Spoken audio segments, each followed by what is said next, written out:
Very good morning, students. Welcome back. Last class we started module 2. In the module 2, we studied or discussed about internet based communication protocols, IP protocols, IP, IPv4 and IPv6.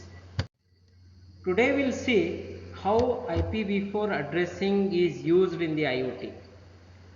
We know IPv4, which consists of 32 bits, and it uses 4 decimal numbers. Actually there are two types of notation used for IPv4 to represent IPv4.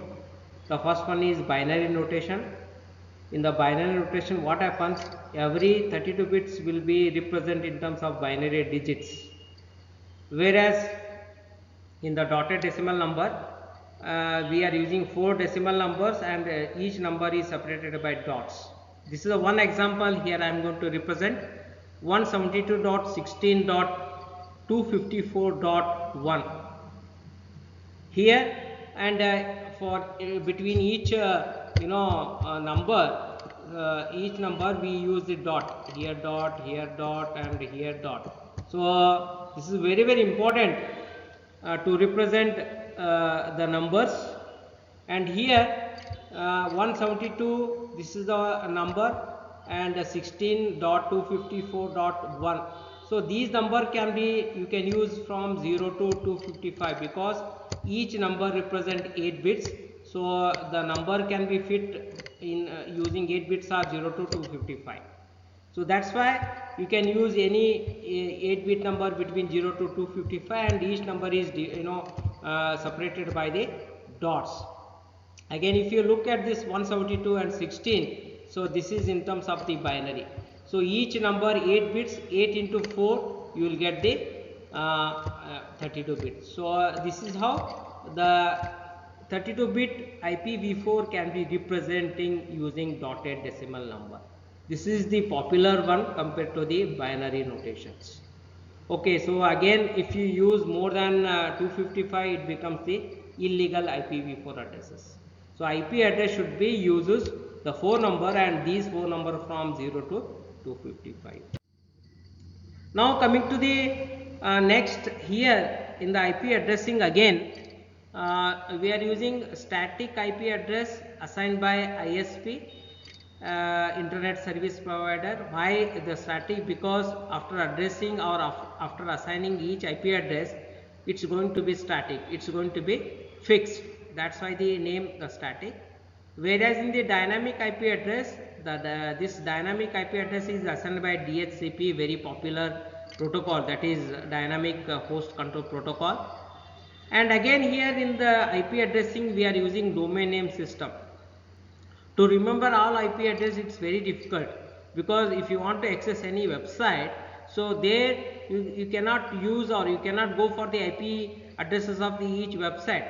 For that you are using name, domain name. So access to web server hosted at the domain name is made using website name. For example, if I want to access the VTU site, so you most of the time you cannot remember the IP address of the VTU site. So there we go for domain name, www.vtu.ac.in. So domain name, in the sense it gives the domain name of that particular site. So AC for academic, IN for India. So it's an academic university in India. And the last one is DHCP, as we know, dynamic host control protocol.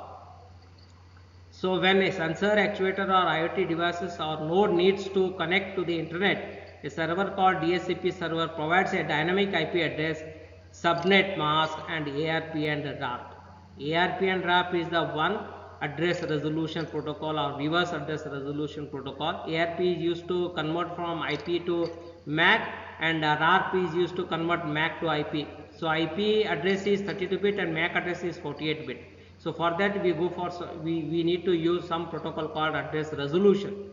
So here one address is converted from one form to another form, IP form to the MAC address. So that's why the name address resolution protocol. So this is IP addressing. Now coming to IPv6 address, as we know IPv6 address which consists of 128 bits. So that's why IPv6 is very much used in the IoT. So in order to allocate addresses for each device which is connected on the internet, So IPv4 is not sufficient, the address space is not sufficient, so that's why we go for IPv6. There we use 128 bits. So here see, each number is separated by colon. This number is hexadecimal number, each number, see, so total 8 numbers are there.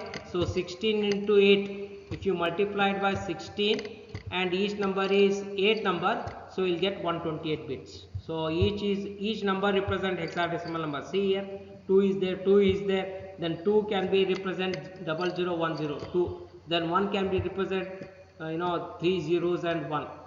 So each number represent hexadecimal.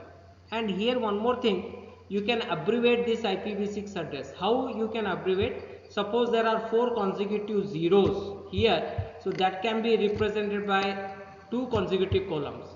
So these 2 consecutive columns can be represented by these 4 consecutive zeros. So this is very, very important. And again, if you convert all these into this one, you will get 128 bit address. 128 bits. You can count all these having the 128 bits here, entire bits. So this is related to the IPv6 address. Now coming to the next, that is application layer protocol. In the application layer protocol, what happens? We have to use some protocols.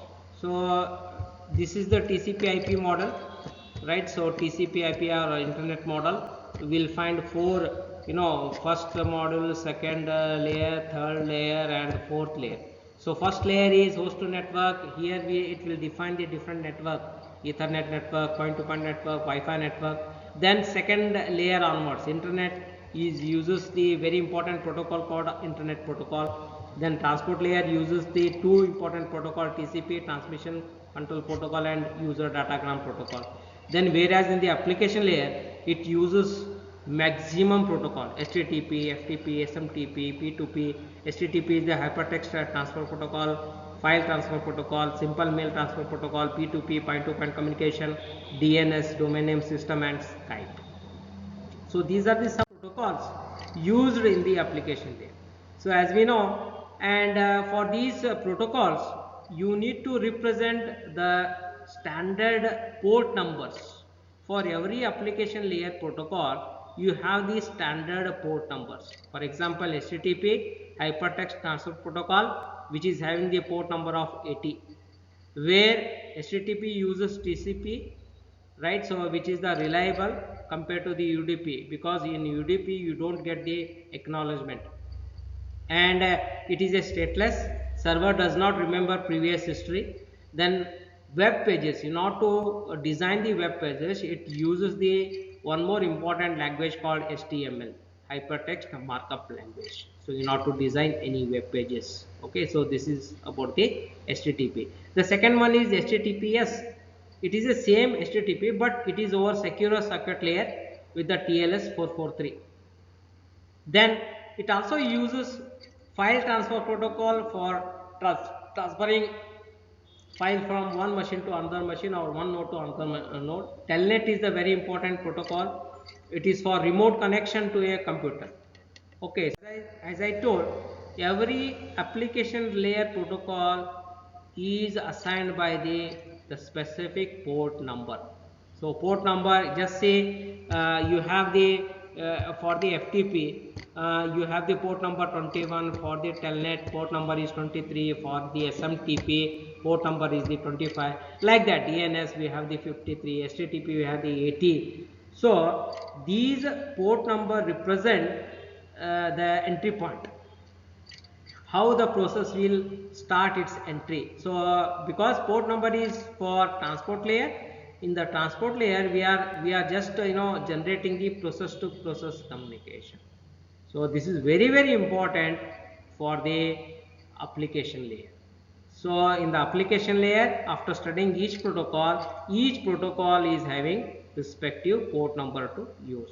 This is very, very important of the application layer. So today we just discussed about the IPv4, how we are going to represent IPv4, what are the different addresses are there: static IP address, dynamic IP address, DNS system, DHCP is a very important protocol, that is dynamic host control protocol, which is used to convert from the static to the dynamic address. And again, we studied the IPv6, how the representation of the IPv6 and what are the application layer protocols, how the stack of the application layer protocol exists.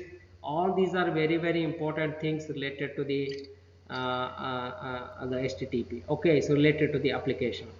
And again we saw the different port numbers are used and different protocol. Again as I said, in the examination they may ask, write a note on application layer protocol or write a note on HTTP. So what is HTTP? It is a hypertext transfer protocol. It uses the port number of 80, and then you have to write the feature of that. It uses the TCP, it is a stateless, and here it uses again markup language, that is HTML, in order to design each web pages, right? So you have to write related things for this application layer protocol. And next class we'll just start the exact the data collection in the IoT architecture, design principle of the IoT, how data is collected, how data is processed, after processing how data is communicated. Okay, so we'll see in the next class. Thank you.